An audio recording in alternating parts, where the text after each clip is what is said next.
Here, knowledge is your greatest asset. This is capital gain. And fortunes are built in ways most people never understand. Donald Trump is one of the most polarizing figures in modern history, but beyond the politics and the headlines, there's a different story, a financial machine built on leverage, perception, and attention. How did one man turn a so-called small loan into a global empire, an empire of hotels, casinos, and golf courses, and a name that became a currency of its own? This is not about opinion. This is about strategy, numbers, and the art of building power from nothing.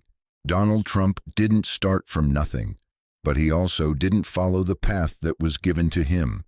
His father built a stable business in middle-class housing, safe, predictable, profitable. But Trump wanted something bigger. He wanted scale. He wanted visibility. He wanted power. While others focused on steady growth, Trump aimed for Manhattan, the center of influence. Breaking into that world required more than money. It required boldness. So he made a move most people wouldn't dare to make. The Commodore Hotel deal, a declining property, too risky for most investors. But Trump saw leverage. He negotiated a 40-year tax abatement, a deal that changed everything, because when the structure is protected, banks lend. And Trump understood that early. He used other people's money to control high-value assets. That was the beginning, the first real step into power. By the 1980s, Trump was everywhere. Luxury hotels, massive towers, casinos, private jets. He wasn't just building properties, he was building an image, powerful, wealthy, untouchable. But behind that image, there was something growing: debt. Trump believed in one principle: if you play the game, play it big. So he borrowed, and borrowed again, using future value to justify present expansion. And for a while, it worked. In fact, it worked extremely well until the market changed. By 1990, everything shifted. Real estate slowed, cash flow tightened, and the same leverage became pressure. Trump owed hundreds of millions, nearly $1 billion. For most people, that's the end. But Trump understood something most don't. If you owe the bank $1 million, you have a problem.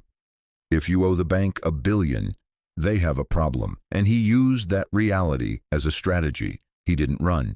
He negotiated. He restructured debt, extended timelines, and stayed visible because the brand was still valuable. More valuable alive than destroyed. That's how he survived. Not by avoiding risk, but by controlling it. After the collapse, Trump didn't rebuild with buildings. He rebuilt with attention, television, The Apprentice. At first, it looked like entertainment, but it was strategy. Every episode reinforced one idea: Trump as the ultimate businessman, decisive, confident, in control. Millions watched, and that attention became power. He earned hundreds of millions, but the real value was the brand, because now he didn't need to build everything. He could license his name. Other developers took the risk. They invested the capital and paid Trump just to use his identity on the facade, on the brand, on the perception. He shifted from builder to symbol, and that changed everything. Today, the Trump empire stands on two foundations: physical assets and intangible influence, land, buildings, structures that cannot be deleted, and alongside them, attention, recognition, global presence. He understood something early. Money alone does not create power. Positioning does, leverage does, perception does. And in the modern world, attention may be the most valuable asset of all, because attention creates opportunity. Opportunity creates deals, and deals create wealth. The lesson is simple: use the invisible to acquire the permanent, because trends fade, platforms change, but ownership lasts. And now, You've seen how power can be built through leverage, visibility, and calculated risk. But in the next level, we explore the complete opposite approach.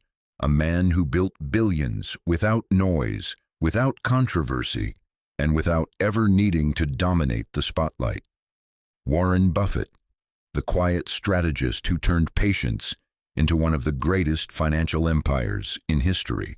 If this story changed the way you see money, follow Capital Gain and leave a like, because the next chapter might completely change the way you think about wealth. This is Capital Gain.